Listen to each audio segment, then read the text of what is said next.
কল্যাণদা, এই বিষয়টা আপনি বলুন, আপনি প্রকাশ্যে আপনার কখনো সোশ্যাল মিডিয়া পোস্টে মহুয়া মৈত্রকে নিয়ে আপনার ক্ষোভের কথা বারে বারে জানিয়েছেন, কিন্তু দলের ভূমিকা নিয়ে ক্ষোভের কথা সম্ভবত এর আগে এত বড় করে সামনে আসেনি।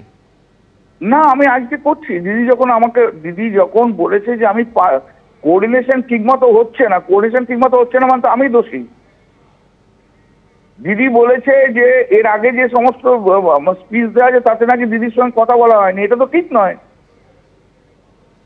এটা তো দিদি ঠিক বলেনি। দিদির সঙ্গে কথা বলেই তো স্পিকার লিস্ট করা হয়েছে।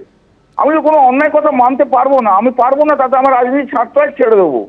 কল্যাণদা, অভিষেক বন্দ্যোপাধ্যায়ের সঙ্গে আপনার মতবিরোধ, এর আগে একাধিকবার আপনি প্রকাশ্যে সংবাদ মাধ্যমে সেই কথা বলেছেন। কোনো মতবিরোধ নেই। অভিষেকের সঙ্গে আমার কোনো মতবিরোধ নেই। আমার সঙ্গে যথেষ্ট ভালো সম্পর্ক।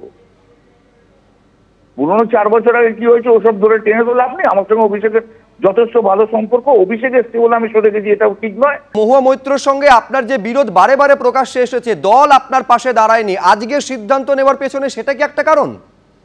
না, যখন আমি তো কালকে দলকে জানিয়েছি, দল তো স্টেপ নেয়নি। আমাকে যদি গালাগাল দেয়, একটা মহিলা এমপি গালাগাল দেয়, সেক্সিয়েস্ট কমেন্ট করে, আপনি ভাবুন তো। আমি তো গালাগাল দিতে পারবো না। আমি তো হাম্বল ফ্যামিলি, মিডল ক্লাস ফ্যামিলি থেকে এসেছি।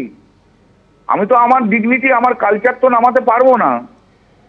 কুকুর কামড়েছে বলে তো আমি তো কুকুরকে কামড়াতে পারবো না। না, তাহলে এইটা আপনার ক্ষোভের কারণ যে এতবার অভিযোগ জানানোর পরেও দল মহুয়া মৈত্রর বিরুদ্ধে কোনো ব্যবস্থা নেয়নি? না, সেটার জন্য কথা নয়। কথাটা সেটা কখন নেবে কি না নেবে সেটা তার পরের ব্যাপার। কিন্তু আজকে মমতাদি বলেছে যে লোকসভায় কোঅর্ডিনেশন হচ্ছে না। তো লোকসভায় কোঅর্ডিনেশন হচ্ছে না, তাহলে আমার দোষে হচ্ছে না।